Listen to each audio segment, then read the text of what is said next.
പിള്ളേർ വരാൻ നേരമുണ്ട്. പ്രധാനം പഠിക്കുന്നു, കുറച്ചൊക്കെ ഉറങ്ങി അങ്ങനെയൊക്കെ നമ്മൾ ചിലവഴിച്ചു. വലിയ കുഴപ്പമൊന്നുമില്ല. പിള്ളേരെ വണ്ടി വന്നിട്ടുണ്ട്. അപ്പോൾ അവരുടെ ആ ഒരു അവസ്ഥ എന്താ നമുക്ക് നോക്കാം കേട്ടോ.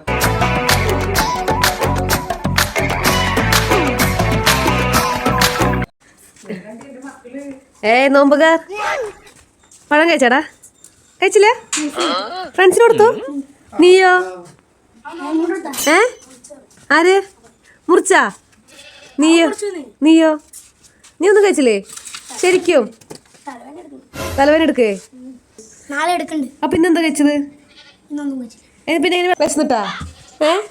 ഞാൻ അപ്പൊ അതിനെല്ലാം എടുത്ത് പറഞ്ഞോട് പറ്റിയ നാളെ കൊടുക്കാം. പിന്നെ നാളെ രാവിലെ നിനക്ക് നേരത്തെ നിൽക്കാൻ പറ്റുമോ? എന്തൊക്കെയായിരുന്നു അക്കുവിന്റെ. അയ്യേ, ഇത്ര ഉള്ളു? നീ ഒരു മുറുക്ക് മാത്രമേ കഴിച്ചുള്ളൂ? അപ്പൊ കൊണ്ടുപോയി പഴോ? കൂവയ്ക്ക് വിശക്കുണ്ട് ഇത്ര. അന്നൊരു കാര്യം ചെയ്ത് നിങ്ങൾ കഴിച്ചോ? കഴിക്കാൻ തരട്ടെ? അങ്ങനെ അക്കു നോമ്പ് മുറിച്ചിരിക്കുകയാണ്.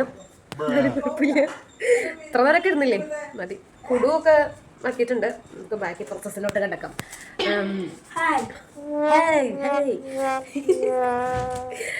അപ്പോൾ അമ്മ കുറച്ച് കഴിഞ്ഞ് വരുന്നു പറഞ്ഞിട്ടുണ്ട്. അപ്പോഴേക്കും അവിടെ വരുമ്പോഴേക്കും കുറച്ച് കാര്യങ്ങളൊക്കെ ചെയ്തെടുക്കാറുണ്ട്.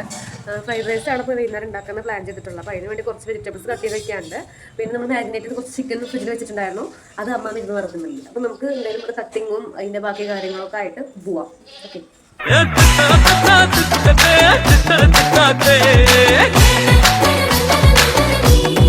ഗൈസ്, നമ്മൾ കാപ്സിക്കം അരിഞ്ഞുകൊണ്ടിരിക്കുകയാണ് ഗൈസ്. നമ്മുടെ നമ്മൾ നോക്കണ്ട. അതായത് നമ്മുടെ ഈ സൈഡിലും അതായത് ലെഫ്റ്റും റൈറ്റൊക്കെ മുസ്ലിംസ്. അപ്പോൾ ഈ നേരം ആകുമ്പോൾ രണ്ട് വീട്ടിൽ നിന്ന് അതായത് മിക്സി അരയ്ക്കണ സൗണ്ടും അവർ വൈകുന്നേരം നോമ്പ് തുറക്കാനുള്ള ഒരു ഒച്ചമാടൊക്കെ നമുക്ക് കേൾക്കാം കേട്ടോ. ഇവിടെ മിക്സിയൊക്കെ അരയ്ക്കണ സൗണ്ട് കേൾക്കാണ്ട്. അമ്മ എത്തിയിട്ടുണ്ട്. നമുക്ക് കുറച്ച് പരിപാടികളുണ്ട്. അതായത് നമ്മൾ റൈസ് സെറ്റാക്കി വെച്ചിട്ടുണ്ട്, ചിക്കൻ വറുത്ത് വെച്ചിട്ടുണ്ട്, വെജിറ്റബിൾ എല്ലാം കട്ട് ചെയ്ത് വെച്ചിട്ടുണ്ട്. അത് സെറ്റാക്കൽ മാത്രമേ ഉള്ളൂ. പിന്നെ നമുക്ക് ജ്യൂസ് അടിക്കണം, അങ്ങനെ കുറച്ച് പരിപാടികളുണ്ട്. അപ്പോൾ വീഡിയോ എടുക്കാൻ വയ്യ. സോ നമുക്ക് എല്ലാം കഴിഞ്ഞിട്ട് ടേബിൾ സെറ്റ് ചെയ്യുമ്പോൾ കാണിച്ചു തരാം. അപ്പോൾ ഗൈസ്, ഞങ്ങൾ നോമ്പ് കൊടുക്കാൻ വേണ്ടി പോവാണ്. നമുക്ക് സ്പെഷ്യൽ ഫ്രൈഡ് റൈസ്, പിന്നെ അമ്മാമ്മ ചിക്കൻ കറി ഉണ്ടാക്കിയുന്നുണ്ട്. പിന്നെ നമ്മൾ നമ്മുടേതായ രീതിയിൽ കുഞ്ഞൊരു നോമ്പാണ് അങ്ങനെ സെറ്റ് ചെയ്തിട്ടുള്ളത്. അപ്പോൾ നമുക്ക് കഴിച്ചു തുടങ്ങാം കേട്ടോ ഗൈസ്. അപ്പോൾ ആദ്യം ഈന്തപ്പഴം കഴിക്കണം എന്നാണ് ഒരു പ്രമാണം. സോ അപ്പോൾ ഫസ്റ്റ് എടുത്തോ, എടുക്ക.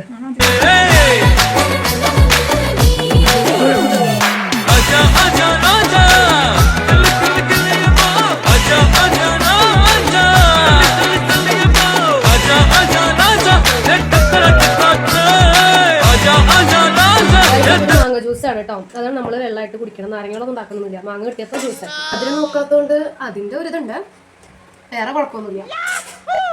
എങ്ങനെയുണ്ട് വെള്ളം കുടിച്ചപ്പോൾ ഒരു ഫീലിംഗ്? എന്താ കുടുവിൻ്റെയും അക്കുവിൻ്റെ ഒക്കെ? നന്നായിട്ടുണ്ടെന്നല്ല, ഇത്ര നേരം വെള്ളം ഒന്നും കുടിക്കാണ്ട് ഇപ്പൊ കുടിക്കുമ്പോൾ ഉള്ള ഒരു അതാ ഞാൻ ചോദിച്ചത്. എങ്ങനെയുണ്ട്? ആശ്വാസമായി നിനക്കോ? അക്കുവിന് നോമ്പ് മുറിച്ചോണ്ട് പിന്നെ വല്ല കുഴപ്പമില്ല. അമ്മൂന് എങ്ങനെ ഉണ്ടായിരുന്നു? നല്ല വിശപ്പുണ്ട്. വെള്ളം കുടിക്കുമ്പോൾ തൊണ്ടയ്ക്ക് അങ്ങനെ വല്ല പ്രശ്നങ്ങളുണ്ടോ? ഗായ്സ്, അപ്പോൾ 2 ഗ്ലാസ്സിലിരിക്കുന്ന സംഭവം എന്താണെന്നറിയോ? അതിൽ മഞ്ഞ നിറത്തിൽ കാണുന്നത് എന്താണെന്ന് വെച്ച് കഴിഞ്ഞാൽ നമുക്ക് പള്ളിയിൽ നിന്ന് കിട്ടണ കഞ്ഞിയും, പിന്നെ വൈറ്റ് ഗ്ലാസ്സിൽ കാണുന്നത് എന്താണെന്ന് വെച്ച് കഴിഞ്ഞാൽ നമ്മുടെ തരിക്കഞ്ഞില്ലേ, അതാണ് കേട്ടോ. 2 നമ്മുടെ വീട്ടിലുണ്ടാക്കിയതല്ല. ഒന്ന് ഇപ്പുറത്തെ വീട്ടിലെ ഉമ്മയും മറ്റേ വീട്ടിലെ ഉമ്മയും തന്നതാണ് കേട്ടോ. ഗായ്സ്, പിന്നെ ഈ ദോശ ഉണ്ടല്ലോ, അത് നോർമൽ ദോശയല്ല, നമ്മൾ കള്ളം ഒഴിച്ചുണ്ടാക്കിയ ദോശയാണ് കേട്ടോ. പക്ഷേ കള്ളപ്പല്ല ദോശ, അത് വെറൈറ്റി ആണ്.